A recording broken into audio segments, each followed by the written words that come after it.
Hello, welcome back to my channel.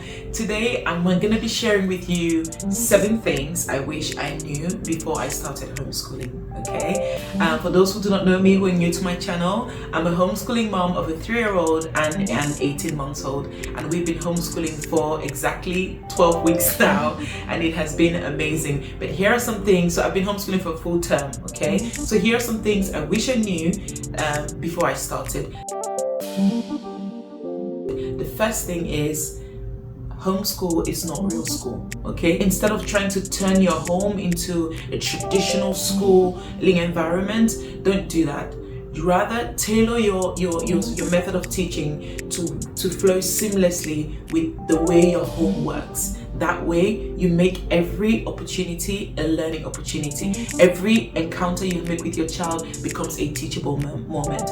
Personally, I do a sit-down lesson between 7:30 and 8:30 for both my kids, but the rest of the day is child-led learning. In everything that we do, whether it's giving them a bath, or we're making breakfast, or we're running around the garden, or we're cleaning, everything is a learning opportunity. So the second thing is, sorry, I've got my talking points with me. Don't overplan it. Don't overplan it. Right? Just avoid all of the stress and anxiety that comes with over planning. Flexibility is key when it comes to homeschooling. Be spontaneous, be flexible with it, right? And just let it go. You'll be amazed about how much fun you are going to get as a mom. I enjoy homeschooling my kids. My kids love it, but I think I love it even more. The third thing I want you to know is that your kids are very, very smart. They are so smart, they're smarter than you know. Allow their curiosity to lead. Just engage them and allow them to lead. They will ask you 1,000,001 questions. Just go along with it. A lot of the times I have a plan for the day. I have a plan for a number of things I want to go through on that particular lesson, but 9 times out of 10 I don't, because their curiosity kicks in and they start asking questions, and before I know it, we're diving into a completely different thing, and which is great, right? Don't forget, your kids are new to this world. They have to learn everything, right? So whatever you've got planned for that day is fine, but you don't have to cover that. Okay, the next thing I want to really emphasize, guys, is read to your kids.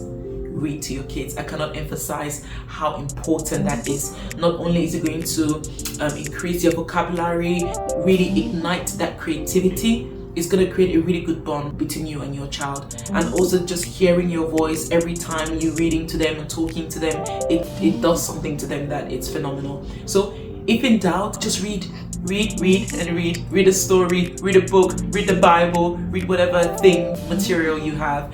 And sometimes make up a story.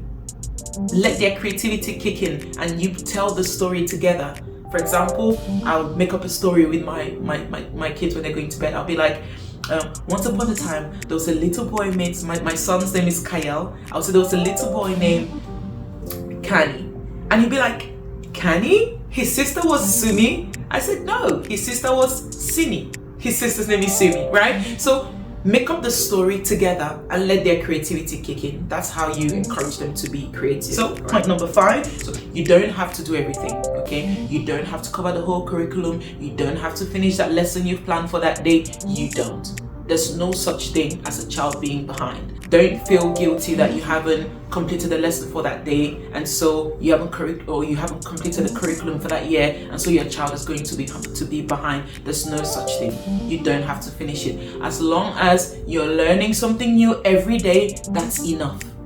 And just one thing I'm going to throw in, toddlers, their brains are developing billions of neural connections every single day. So it may not look like they're growing and developing and learning new things, but they really are, and they're smarter than we know. So if you've done something for that day, that's enough.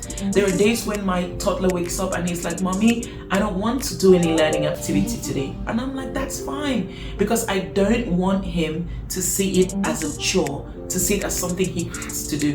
I want him to enjoy it. I want learning to be fun. Right? I want to instill in him a genuine desire to learn.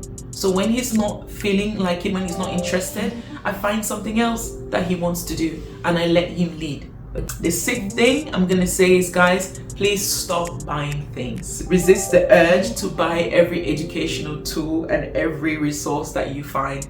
Oftentimes, you don't really need those things. A couple of pencils, some paint, and some few free printables online are just enough to take you through the year. So stop buying things, stop wasting your money. I've done it, believe me, I've done it. When I get in the shop and I find myself in the crafts area, I go crazy, okay? And a lot of those things are just lying around. I don't know what to do with them. You're not going to use all of those things you're buying.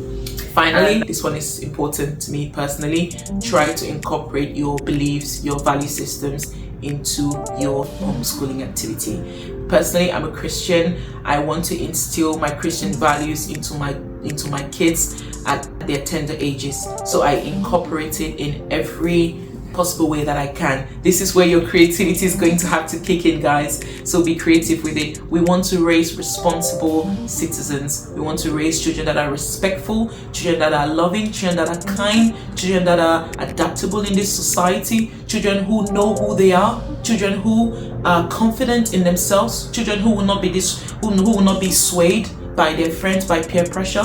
And there's nothing that builds that more than instilling values at a very young age. You don't want your children to grow up and be swayed, right? So I think that's all I have for you today. If you've enjoyed this video, please don't forget to like and subscribe. Thank you for watching. Bye.